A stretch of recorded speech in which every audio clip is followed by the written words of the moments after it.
Hours before the latest talks on pausing this war, another Russian drone strike on Kyiv.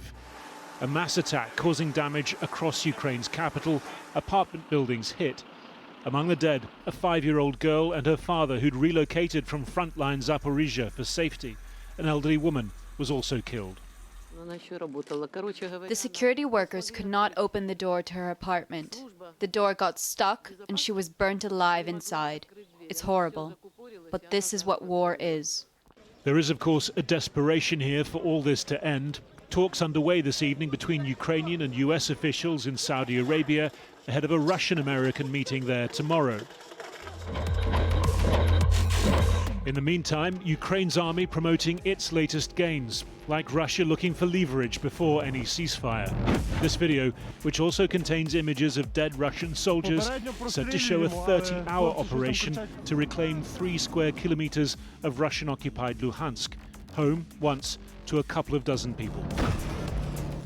Donald Trump's multi-purpose foreign envoy again saying this morning that such areas are seen by Russia as Russian. There's a view within the country of Russia that that these are Russian territories, that there are referendums within these territories that justify these actions. This is not me taking sides. I'm just identifying what the issues are. That perhaps an attempt to clean up after Friday's freewheeling conversation with former Fox host Tucker Carlson, in which Witkoff talked up Putin's respect for Trump, contrasting it with Zelensky's attitude, and seemed to endorse the referendums that Russia used to justify its annexation of Ukrainian territory, an exercise the previous White House called a sham. The elephant in the room is, will the world acknowledge that those are Russian territories? Will it end up can Zelensky survive politically if he acknowledges this? This is the central issue in the conflict.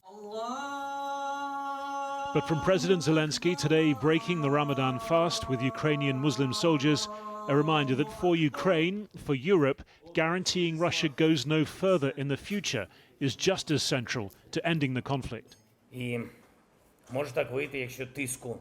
If the US and the whole world's pressure on Russia is enough, it could turn out that during Ramadan, strong diplomatic steps will be made in the name of just peace in Ukraine, to draw a plan for a realistic end to the war and security guarantees for everybody. The ambitions for these latest talks in Saudi Arabia are smaller in scope, a ceasefire in the Black Sea, and firming up a ban on attacking each other's energy infrastructure. The US says from there the sides will gravitate towards a full 30-day ceasefire.